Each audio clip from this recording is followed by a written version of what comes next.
निजी शिक्षण संस्थानों द्वारा अभिभावकों को स्कूल सामग्री निश्चित जगह से लेने के लिए बाध्य करने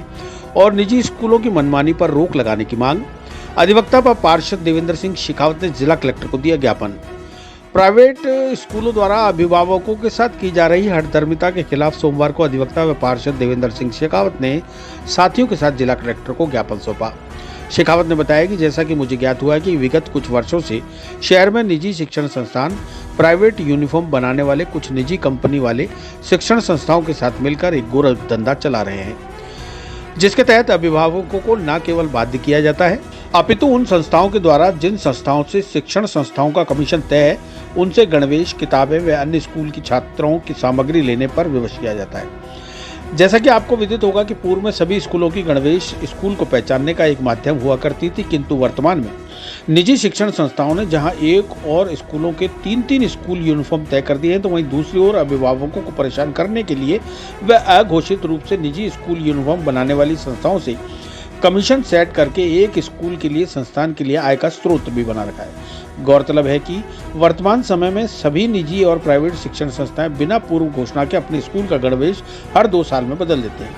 जो कि राजस्थान गैर सरकारी शैक्षणिक नियम संस्था अधिनियम 1989 एवं नियम 1993 के तहत गलत एवं गैर कानूनी है। यह आपके संज्ञान में लाने की बात अति आवश्यक है कि विगत कुछ वर्षों से सभी निजी व प्राइवेट संस्थाएं अभिभावकों को इस बारे में विवश करती हैं कि उन्हें स्कूल की सभी जरूरी सामग्री जैसे पुस्तक, कॉपियां, यूनिफॉर्म, स्टेशनरी आदि निश्चित स्थान से ही खरीदनी पड़ेगी, जो कि एक गैरकानूनी कृत्य है।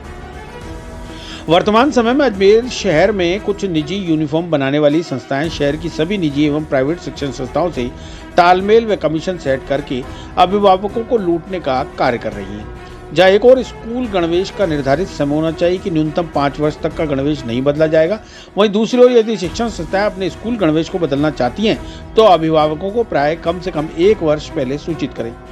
ताकि अभिभावक अपनी आय अनुसार उस पर निवेश कर सकें, क्योंकि जहां एक और बच्चों को निरंतर शारीरिक स्वास्थ्य बदलता रहता है, ऐसे में प्राय साल में 2 बार यूनिफॉर्म बदलने की जरूरत पड़ती है।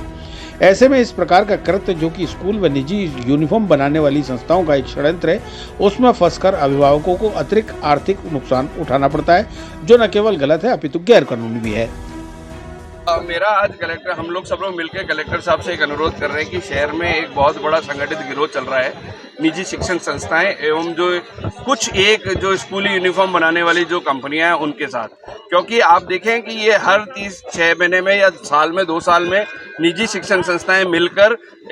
जो स्कूल यूनिफॉर्म बनाती है उन कंपनियों के साथ एक आदेश पारित कर देते हैं और जिसमें स्कूल का यूनिफॉर्म बदल दिया जाता है। और हर स्कूल ने ये कर दिया कि 3 यूनिफॉर्म अभिभावकों को दे रखा है कि बच्चों के 3 यूनिफॉर्म है, जबकि स्कूल में एक ही यूनिफॉर्म होता है। और तो ये एक संगठित गिरोह है इस यूनिफॉर्म बनाने वाले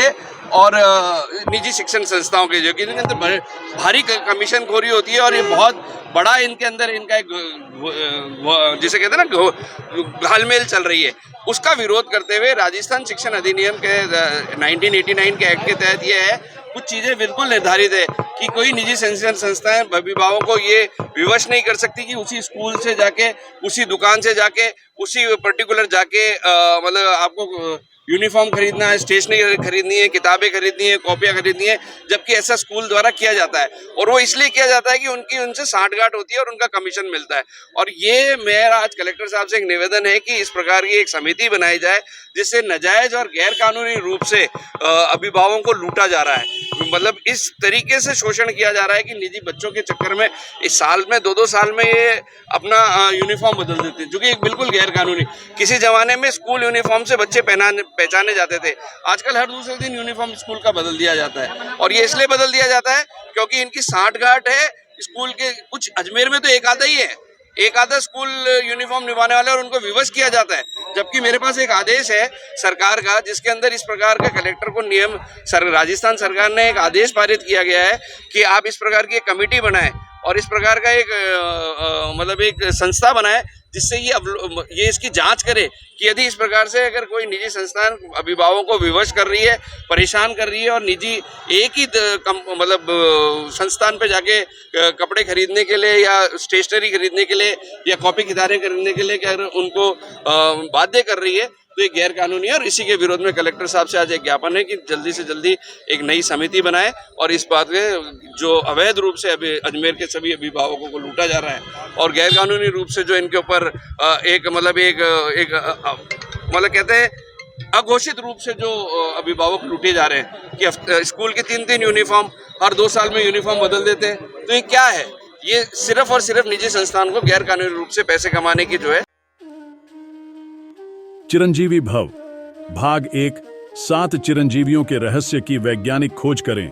नरेश राघानी मधुकर की चिरंजीवी भव विज्ञान कथा और पौराणिक कथाओं का एक असाधारण मिश्रण है जो आपको प्राचीन हिंदू पुराणों के माध्यम से एक रोमांचकारी यात्रा पर ले चलेगी।